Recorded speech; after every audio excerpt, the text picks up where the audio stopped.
శాంతి. నమస్తే. మనం ఈరోజు ఇంకొంచెం సూక్ష్మంగా స్వయం యొక్క అస్తిత్వాన్ని అర్థం చేసుకునే ప్రయత్నం చేద్దాం.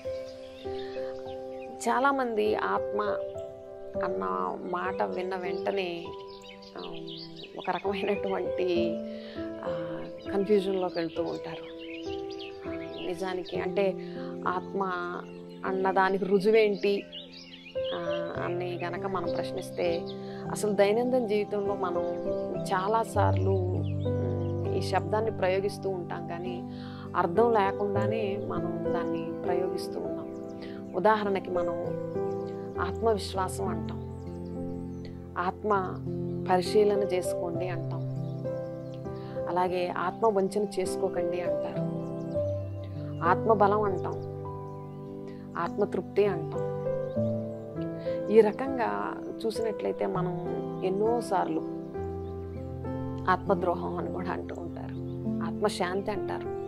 చూడండి, ఎవరైనా మరణించినప్పుడు పలానా వారి ఆత్మకు శాంతి లభించుగాక అంటారు.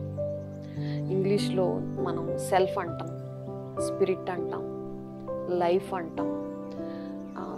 సో ఏ రకంగా చూసినా కూడా దాని అర్థం మనం ఒక చైతన్య శక్తి, ఆత్మ.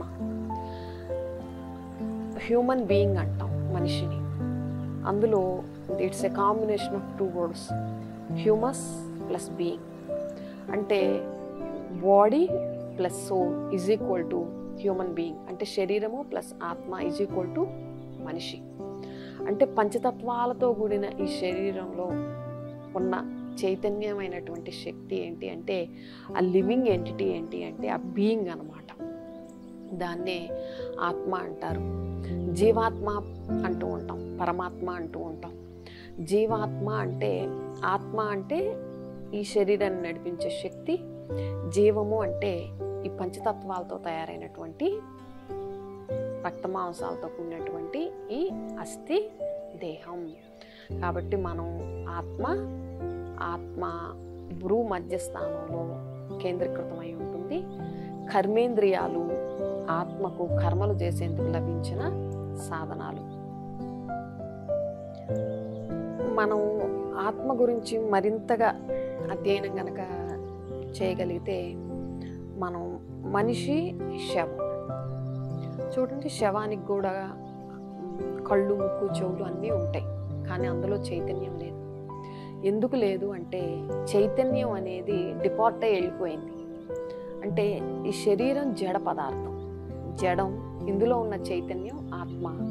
ఎప్పుడైతే చైతన్య ఆత్మ డిపార్ట్ అయి వెళ్ళిపోయిందో, ఆ శరీరం ఒక నిస్తేజమైనటువంటి ఒక మ్యాటర్గా అక్కడ మిగిలి ఉందన్నమాట. కాబట్టి మనం ఈ భృగుటి మధ్యలో ఉన్న చైతన్య ఆత్మ, దానికి ప్రతీకగానే మరి మన సనాతన సంస్కృతి సంప్రదాయంలో తిలకాన్ని ధరించే ఆచారం, తిలకాన్ని మనం భ్రూ మధ్యస్థానంలోనే ధరిస్తాము. అంటే పంచేంద్రియాలకు అతి సమీపంగా ఆత్మ నివసిస్తుంది. పంచేంద్రియాలు కూడా అందరికి అవగాహన ఉంది కదా మనకి. ఆత్మకి ఈ చర్మచక్షువులు అంటే ఈ బాహ్య జగత్తుని దర్శించడానికి కళ్ళు ఒక కిటికీల్లాగా పనిచేస్తాయి. అలాగే చెవుల ద్వారా మనం ఆత్మ వింటుంది, నోటి ద్వారా మాట్లాడుతుంది, అలాగే మనం ముక్కు ద్వారా సుగంధాన్ని తీసుకుంటాము. ఈ విధంగా మనస్సు అనే శక్తి, ఆత్మ మనస్సు అనే శక్తి ద్వారా ఆలోచన చేస్తుంది, బుద్ధి అనే శక్తి ద్వారా నిర్ణయం చేస్తుంది. ఉదాహరణకి ఇంకొంచెం మరింత వివరంగా అర్థం చేసుకునే ప్రయత్నం చేయాలి అంటే, ఒక డాక్టర్ దగ్గరికి మరి పేషెంట్ వెళ్ళినట్లయితే, డాక్టర్ గారు పేషెంట్ని లోపలికి తీసుకురండి అంటారు. అదే వ్యక్తి మరణించినప్పుడు ఆయన మరి అతని శవాన్ని అంటే డెడ్ బాడీని బయటికి తీసుకెళ్ళండి అంటారు. చూసారా? అంటే ఎప్పుడైతే చైతన్య శక్తి ఆత్మ ఆ దేహాన్ని వదిలి వెళ్ళిందో, అప్పుడు ఆ శరీరం మరి మృత కళేబరం, మృతదేహం అంటారు కదా. అంటే జన్మ, దీన్ని బట్టి మనం అర్థం చేసుకోవాల్సింది ఏంటి అంటే, జన్మ, మృత్యువు ఇవన్నీ కూడా శరీరానికే వర్తిస్తాయి, కానీ ఆత్మ జన్మ మృత్యువులకి అతీతమైంది. బాల్యం, కౌమార్యం, యవ్వనం, శైశవం జర అంటే వృద్ధాప్యం, ఈ స్టేజెస్ ఏవైతే ఉంటాయో ఇవన్నీ కూడా శరీరానికి సంబంధించినటువంటి పరివర్తన అంశాలు.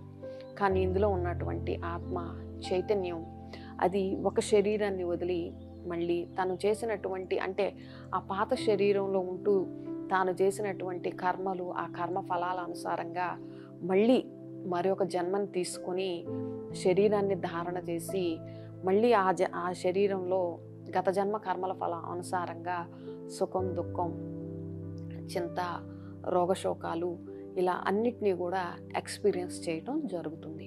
కాబట్టి ఈ జడమైనటువంటి శరీరంలో ఉన్న చైతన్య ఆత్మనే అన్నింటినీ ఎక్స్పీరియన్స్ చేసేది. ఆనందం, సుఖం, శాంతి, చింత, భయం ఇలా అన్ని ఎమోషన్స్ని ఎక్స్పీరియన్స్ చేసేది ఆత్మ మాత్రమే. శరీరం దానికి కేవలం ఒక సాధనం మాత్రమే. ఓం శాంతి.